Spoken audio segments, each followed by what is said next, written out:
Thanks so much, Nina, and thank you so much, everyone, for being here tonight. It's really humbling, the amount of people that are here for this launch. It's incredible. Really grateful. My wife says the most precious thing that you can give someone is your time, and you've chosen to give us your time tonight, so thank you so much. Some of you remember, a number of years ago now, I wrote a book called When Faith Gets Shaken. This is actually the second edition that came out in January. It's sort of been overshadowed a little bit by Bouncing Forwards.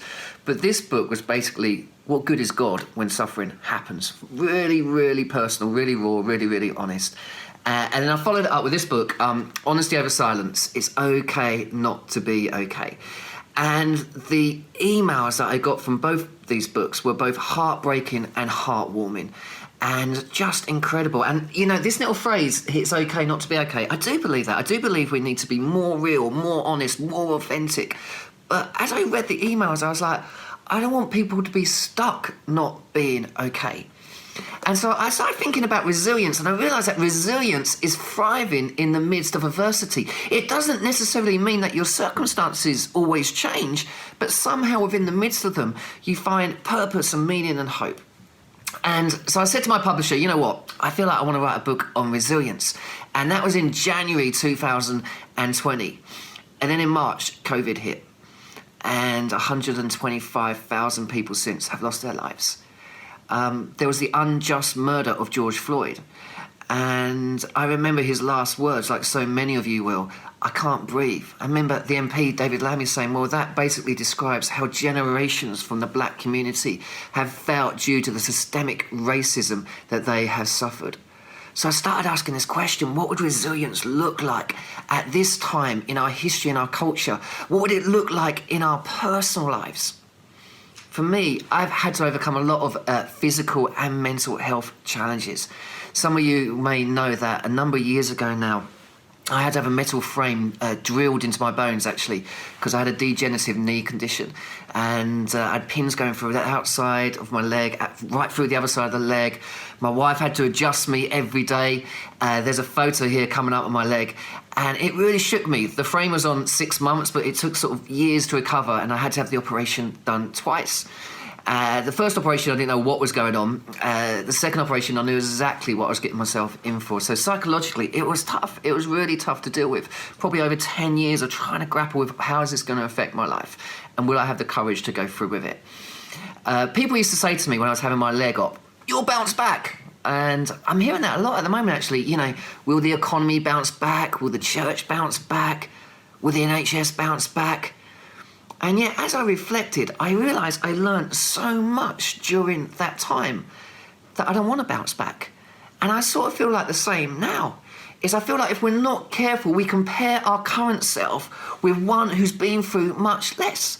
Now, don't get me wrong, I wouldn't have chosen to go through what we've all been through this year. But I've realised that my values have been challenged, that I have changed. And so I started to research deeper into resilience, and I realised that more modern day research describes resilience less about bouncing back, but more about bouncing forwards. It's a transformational aspect to resilience. It's a bit like if you take this tennis ball. Now, if I bounce the tennis ball, it hopefully bounces back.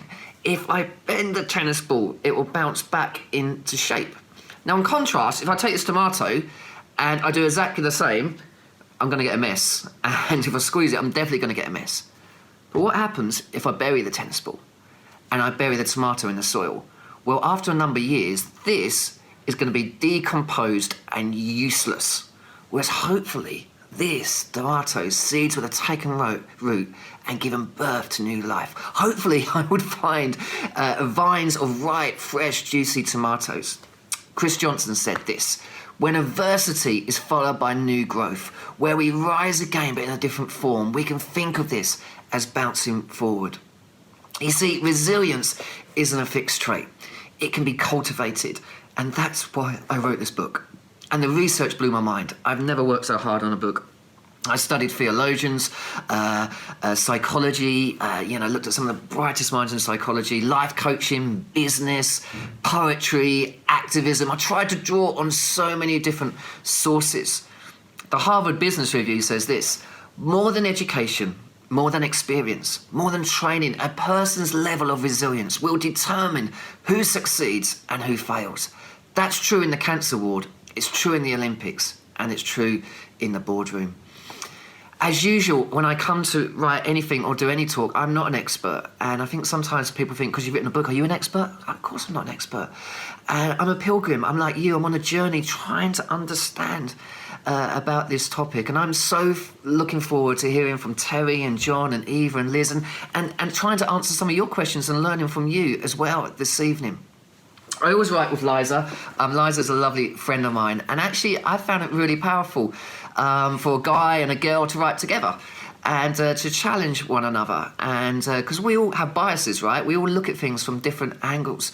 And so it's just an absolute honour to write with Liza. I also did 3 guest chapters in the book because, again, we all have different experiences. One size doesn't fit all. You will hear the beautiful story from a lovely lady called Ellen, who tells the story, the challenging story of recovering from heartbreaking situation whilst trying to have a family. I won't tell you too much. I'll let you read it in the book. And my mate Stephen, who's Caleb's godfather, he talks about the challenges of growing up in a different country and moving here, and unpacks with such dignity issues of poverty and violence and how that affected his relationship with others and with God. And Liz Carter, who you'll be hearing from soon, who always communicates with so much grace and wisdom. The themes of the book, there are so many, and just to draw a couple out really quickly. I don't want to say too much because I actually want you to read it, but I learned that acceptance and resignation are 2 different things. Accepting the situation you're in is the first step to healing. You know, there's been some amazing research that came out of the survivors of concentration camps and POW camps, and the people that didn't survive out of those camps were the optimists. Interesting, isn't it? We'll be out by Christmas, we'll be out by Easter. The people that survived were those that accepted they're in a difficult situation and adapted to it, but didn't lose hope. And you're going to hear from Eva Shalos later talking about how she didn't lose hope. I realise acceptance doesn't mean this is a life sentence. Hope is still possible, but you need to accept the situation that you're in. I learned that beauty can come out of brokenness. And so often, you know, we think it's about being strong and victorious, and resilience is about resistance and just keeping going. But actually, it's sometimes our brokenness that speaks volumes to other people. One of the guys that inspired me so much is Brian Stevenson. Brian Stevenson is a public interest lawyer who has dedicated his career to helping the poor, the incarcerated and the condemned. Exonerating innocent prisoners on death row, confronting abuse of the incarcerated and the mentally ill, and aiding children who are prosecuted as adults. There's a film about his life called Just Mercy. He has 17 honorary degrees. And, you know, he had to sit there watching people getting killed in the electric chair. And as I studied him, I thought, what's the secret to his resilience? And he says these. I think it's one of the most moving quotes in the book. He says, "I am more broken. In fact, there's a strength, a power even, in understanding brokenness. Because embracing brokenness creates a desire for mercy and perhaps a corresponding need to show mercy. When you experience mercy, you learn things that are hard to learn otherwise. You experience things you cannot otherwise see. You hear things that you can't otherwise hear. You begin to recognize that humanity resides in all of us." I started to look about how you can grow through pain and how nothing is wasted.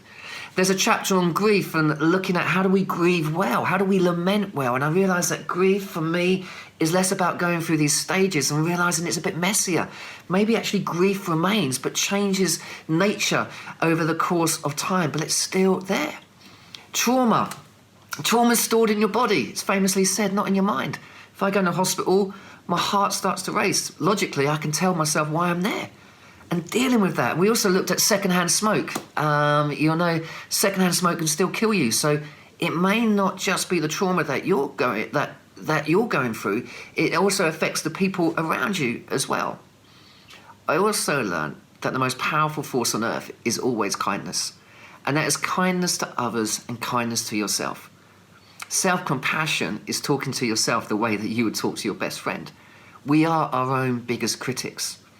There was a really challenging chapter in there around success. What is success? I think this is a really good question to ask ourselves at the moment.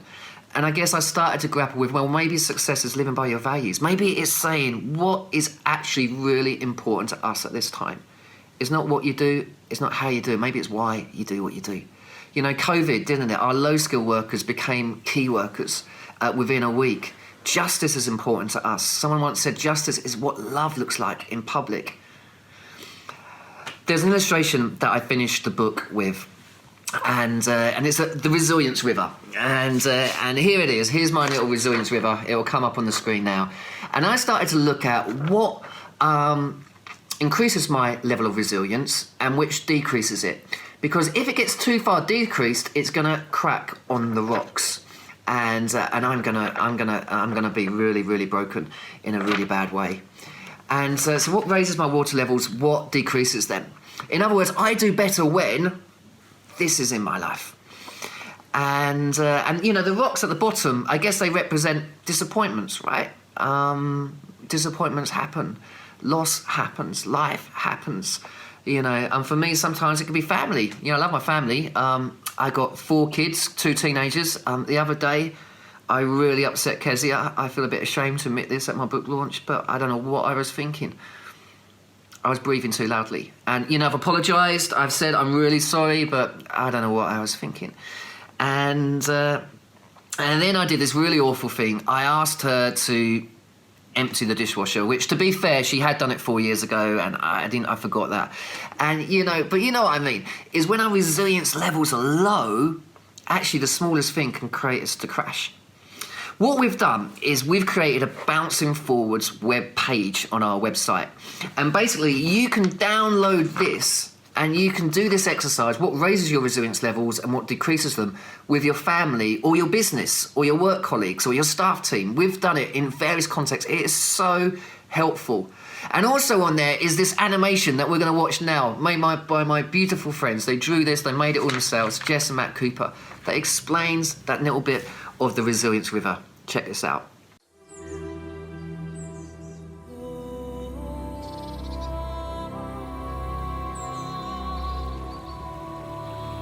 Resilience is like a river. Its levels can go up and down. On good days, when the water is flowing, we feel loved, encouraged and supported. We may float over the rocks and the challenges. But there are bad days too, where our levels are lowered. Trauma, loneliness, trying to fit in. The water has stopped flowing, and we are more likely to crash. What are the things that lower your resilience levels? And what brings them higher? Get your copy of Bouncing Forwards now. I think that's beautiful, and I'd really encourage you to get on that website and watch it again afterwards. One of the things that raises my resilience river is my faith. And people often said to me, Patrick, I'm sure you might sell more if you didn't, talk about your faith. But I came to the conclusion it's important to me. It's for me, it's not about who I'm becoming, actually. It's more about who I belong to. And my values are informed by that. That for me, success isn't just getting bigger and bigger and bigger and growing Kintsugi to this massive charity. Actually, maybe it's about kindness. Maybe it's about shrinking. I said that to my team the other day. Maybe, hopefully, in 10 years' time, that churches across this country have created safe and supportive spaces everywhere that we're not needed. And that's okay. That's success. It's not about stats. My kids, one of them has additional needs. She may not get a GCSE. I hope she does. But she would if it was in kindness, and that matters more important to me. It's being true to who we are. But I have to be honest with you, faith for me is no longer about black and white answers. And sometimes it's grey, and sometimes there's confusion. But I've realised that actually maybe God doesn't get stressed out by my doubts and my questions, and actually meets me in them. And where I can, I will challenge poor theology wherever I see it. So I hope that my prayer is, if you have faith or no faith, that you will find this book accessible, that you will finish reading it feeling a little bit more hopeful, that you will finish reading it feeling a little bit less alone, that you will feel challenged and inspired. I don't write books to sell loads. I write books because you want to make a difference. One person came up to me once and said, I was having suicidal thoughts, I was in the lowest place ever. And I read Honesty Over Silence with a mentor. We read it a chapter a month together. And you know what? It changed my life. And that's what I'm praying for. Thank you so much for being part of this evening. It means so much to me. I'm going to hand back now to Nina. May God bless you.